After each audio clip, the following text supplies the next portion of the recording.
The Rockets defeated Minnesota to take a 3-1 series lead. They blew the game open with a 50-point third quarter. That is 5-0, my friends, including 22 points from the Beard in the third. Nick, how amazing was the Rockets' offensive performance in that third quarter last night? I mean, it's the best offensive performance in a quarter in the playoffs since 1962. Yes. 50 points in a quarter is a lot for an all-star game, much less Sissy, it was the most important quarter the Rockets have ever played together, this unit. This year's Rockets, Series 2-1, 1-point game at halftime, and they come out and just blow the doors off Minnesota. I'd never seen anything like it in my lifetime. Now, that one quarter. My daughter was at the game in Minnesota. The crowd was amazing. Minnesota's the only place to have a tougher winter than us. So it was 60 this weekend. It was their first time getting out. Man, they were holding this team there. That third quarter in that atmosphere, to me, I think you take a picture of it and you'll start to see in the playoffs, when we look back, if Houston wins the championship, we'll look at that third quarter. It might have been the fire starter that'd get them going on a championship run. Great quarter of basketball. It's unbelievable. Mr. Trust the Process, Joel Embiid had some strong comments about his team yesterday, saying that, quote, "I think our time is now. We have a special team, and I feel like we have a pretty good chance to go far." The Sixers can close out their series against Miami tonight. Chris Carter, how far can Philly go this postseason? Whoever wins in the West, if that's Houston, if that's Golden State, they can go all the way there. That's what I do believe. I believe they're the best and most complete team in the East. And Joel Embiid, what we saw these last two games, I believe is just a sample, because I believe he'll play a lot better. Won't have the turnovers, will shoot a better field goal percentage. So I do believe the time is right now for the Sixers. Listen, how far can they go? They could go to the NBA Finals. I mean, that is their ceiling right now. And once you're in the finals, I guess you could win a championship. Like, it would take some good fortune on both sides of it. I still, right now, gun to my head, I still think Cleveland's going to come out of the East. I hope they don't have a bullet in there. That's a good line. But there is no denying that through the first week of the playoffs, Philly's clearly been the class of the conference. Toronto's tied it to a piece. Boston's tied it to a piece. Cleveland's fortunate to be tied it to a piece. Philly's played great, man. When they added a couple veterans, I believe that's sped up the time clock for the process. Absolutely. Bellinelli, Ilyasova. Couple of Wizards sharing some love. Marcin Gortat says John Wall is the best point guard in the NBA if he, quote, plays the right way. Wall is currently averaging 27 points and 13 assists per game this postseason. Nick, you agree with Gortat? No, but that's not a knock on Wall. The point guard position's just deeper than it's ever been in NBA history. Like, the Rockets have 2 point guards better than John Wall. That's not a knock on Wall. They just have it. Like, Steph Curry plays point guard. Damian Lillard plays point guard. Kyrie Irving plays point guard. Yeah, but listen to the quote, though. Because Russell Westbrook, if he plays the right way, he's the best point guard. So, like, when he plays the right way, what is interesting is the source of this quote. Gortat and Wall have not always been on the same page. Gortat had some, we'll call them spicy quotes about the team when Wall was out. And Wall came out on the record and said, oh, that's interesting for a guy who gets spoon-fed all his points. For them now to be on the same page, they're feeling good about where they are. That's a good sign for Washington. Yeah, be careful, Washington. Washington plays great at home, but this turmoil seems to, they play great at home, but the turmoil seems to creep in when they go on the road. This is not a team, John Wall, they don't have the type of chemistry. This is not a comment that you want from your center. And a follow-up. When the team was trending up, he made a comment like this when John Wall was on the bench hurt. Yeah. Absolutely right. All right, moving on to one of the more ridiculous yet water cooler-esque topics of the morning, Kevin Durant and his fun with social media. Yesterday, Durant's Instagram account, quote, liked a comment, I don't know why I said quote, liked a comment saying Westbrook was the problem, they had a good team, in reference to the reason Durant left the Thunder. He later told reporters that was a, quote, accident. Right. Because this seems totally out of character for someone who admitted to having fake Twitter accounts this past year. Nick, what do you make of this? All right, listen, it's not the biggest deal in the world, but Kevin Durant, in my opinion, is not telling the truth here, because that is not how Instagram works. Like, just real quick, he's like, I was just scrolling through my feed, and I liked a comment. But that's not how Instagram works. Like, you don't see the comments, all of them, unless you click that first. So listen, this was a quote. There was a picture like we do on our FS1 accounts, like a picture of Donovan Mitchell, or was it Donovan Mitchell? It's Kevin Durant and Giannis. I'm sorry. And Giannis gave a quote about Milwaukee, and Durant had the quote, he needs to worry about himself, not about the city. And it was a comment on that post that he liked. So what happened? Well, tell people, and the comment was. The comment was that guys started arguing with each other about KD leaving OKC. Right. One guy said subpar LMFAO. The problem was Westbrook. They had a good bleeping team. That's what was said. Listen, man, we know what happened here. Like KD, for some reason or another, is reading comments about people debating his decision, and I'm postulating this part of it. I mean, he forgot again what account he was in and clicked that little heart button. It's not the biggest deal in the world, but he's not telling the truth on what happened here. Now you mean, Nick, because sometimes I have a problem on social media. You've helped me out a lot because I got unusually large hands and unusually long thumbs. So you mean just accidentally my thumb couldn't hit something? When I'm on Twitter, that does happen. I have to go back. No, it's like 2 steps to get to it. You can't just do it by mistake. You have to go into the comments. If he had liked the post, so some of the stuff that I liked for you, when I accidentally hit it, and then I went and Thank you for clarifying that. We weren't. And so, yeah, I mean, it's just, it is not, on Twitter, you could accidentally like a post. But he was within the comments of it. And I'm not going to go play, pop psychologist, but it's a weird thing that, pardon me, KD is really interested in. All right, what are these other anonymous people on the internet saying about me, and what do I think of it? And to get deep into the comments of other people's arguments about you from afar, listen, man, I'm not 1% as famous as Kevin Durant. I don't know what that scrutiny's like, but it seems like it would be it's exhausting for me to read comments people send to me. I can't imagine if you are seeking out comments on someone else's post debating you and your decisions. Yeah, no, you can't. You could never win. And given the bad look that he had this summer, like if I was him, I would clean up the social media part or limit how I participated.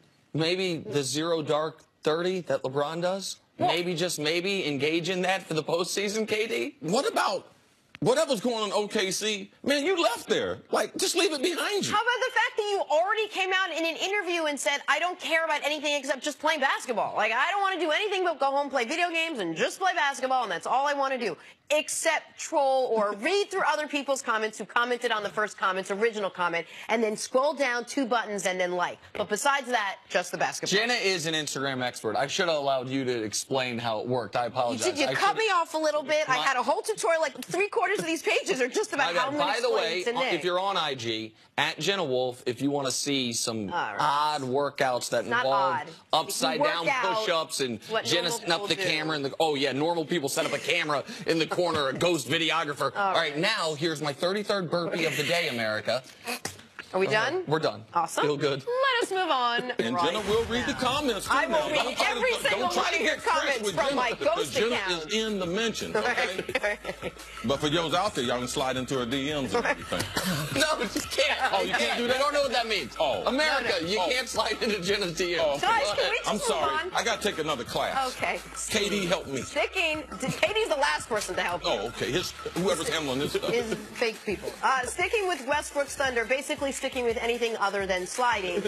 Thunder lost their 3rd straight playoff game against the Jazz last night. Many questions swelling about the future of this Thunder team. Will Russ be unhappy next season? That wouldn't be good. Will Paul George leave in free agency? Even worse. Will Melo stay? Talk about a disaster. Nick. Yeah. What does the Game 4 loss mean for the future of the Thunder? It's disastrous. I mean, I'm not trying to be Chicken Little here, but I mean, it's not an extreme to say the sky's falling when the sky's actually falling.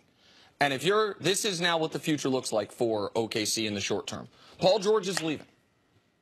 You joked about it, but it's accurate. Carmelo's going to opt in to $28 million next year. Which could almost be worse than Paul George leaving. So you're not, it ain't great. Big bad. Big bad. So you are not going to be able to drastically improve your team this offseason because of the cap space situation. and you're losing your second best player, who in these playoffs has been your best player. That then takes you to the season after this, or the season after next, pardon me, when Carmelo will be off your books 2 years from now.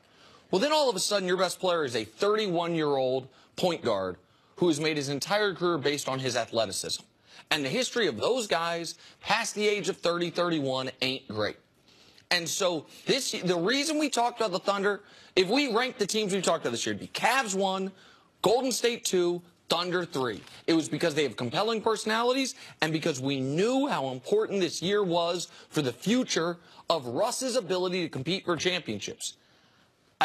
I think they've squandered it with how they've played in this series and how they played this year, which makes how they played in this series not surprising. Paul George is leaving, Carmelo is staying, and Russ is not getting a disaster for them. Let's look at the result. Team that scored 50 points. He used to be on OKC. Kevin Durant was the MVP of last year's final. He used to be on OKC. So he just talked about their current situation. What they've been through in the last 6, 7 years as a franchise don't recover from that.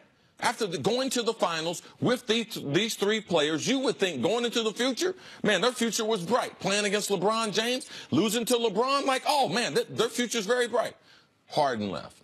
KD left. Now they're stuck with Melo another year, and because of Russ last year, they're basically stuck with Russ too because he opted in and signed a major contract. Yeah, so they're stuck, and unfortunately, that their general manager, I believe, is one of the best in the league, and they do a great job of selecting players. You don't select 3 Hall of Famers in that short a window unless you're doing things the right way. So he's not going to get a chance to try to make that roster better, and it's unfortunate to him. And I believe that the coach, you should look at the coach, Billy Donovan. Like, is he an NBA coach? Does he develop players? He's had some good players, but what has he won? Billy Donovan, to me, is part of the problem. Russ's temperament is part of the problem. That deal that Melo has, Hoodie Melo, that's the last time we've seen him. This summer, when he was playing in 24-hour fitness, that was the last good Melo that we saw. That's a problem. And in 2019, so again, we're assuming Paul George is gone because Paul George is gone. And in 2019, when Melo is finally off your books, you're still paying $64 million to a 31-year-old Russell Westbrook and to Steven Adams. And while Steven Adams is a good player, he's not a $26 million a year player, which is what they will be staring at, or $28 million paying him then. Like you mentioned, the general manager, they, in 3 years, without ever once winning the lottery, without ever once having the #1 pick of a draft, in 3 years, they drafted Durant, Russ, Serge Ibaka, and James Harden.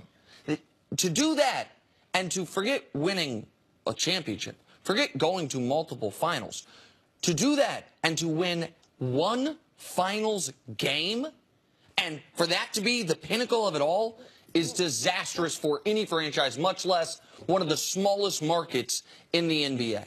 CZ brought up 2 reasons why. Maybe it's the head coach, Billy Donovan. Maybe it's Russell Westbrook, the way he plays, the style he plays. We thought Russell Westbrook and James Harden were going to have equal responsibilities. Get used to bringing in another superstar and see how you can play with them. Well, Harden's been able to do it seamlessly. Russ hasn't. Would you put more blame on Billy Donovan or more blame on Russell Westbrook? No, both of them to blame. Russ had that style before Billy got there. But as a coach, you have to develop a style and continue to develop great players. You have to add other things to their game. One thing LeBron did with Spoelstra. LeBron stopped playing on the perimeter. He started playing in the low post when he went to Miami. Now that we've seen him come back to Cleveland, he's playing the point guard. His game has evolved. Now, he hadn't had the best coaching in the world, but they have pushed him to being a better player. Russ is not a better player. His shot selection is not better. His inability as a point guard to make other players on the team better. So that's a responsibility of the organization and of the head coach. Well, and this hurts my heart to do, but I got to be honest. Like, we're on here every day. I got to react to what I saw. When we're talking about Russ, forget the fact that he's going to turn 30 next season. Forget the giant contract. We're just talking about Russ, the defending league MVP, who just averaged another triple-double. One of the things I like to do when people talk about, is LeBron the best player in the league, is say, okay, do this thought exercise with me. Take the player you think is the best player, flip he and LeBron's teams, and tell me which team got worse, got better. Well, let's do that with Russ for a second.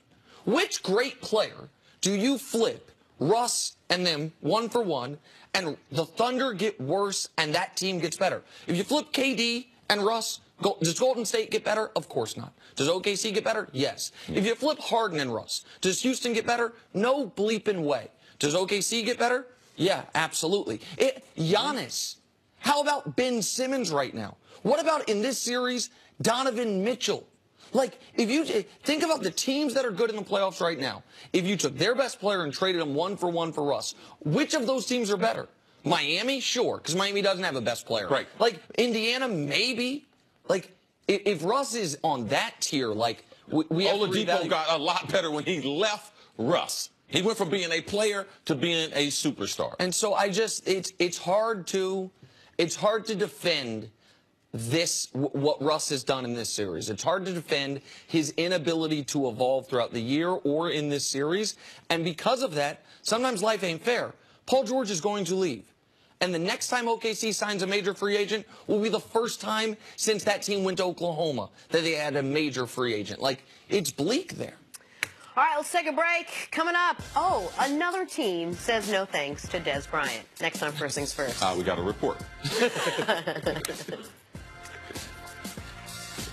Baseball Buzz, Tuesday.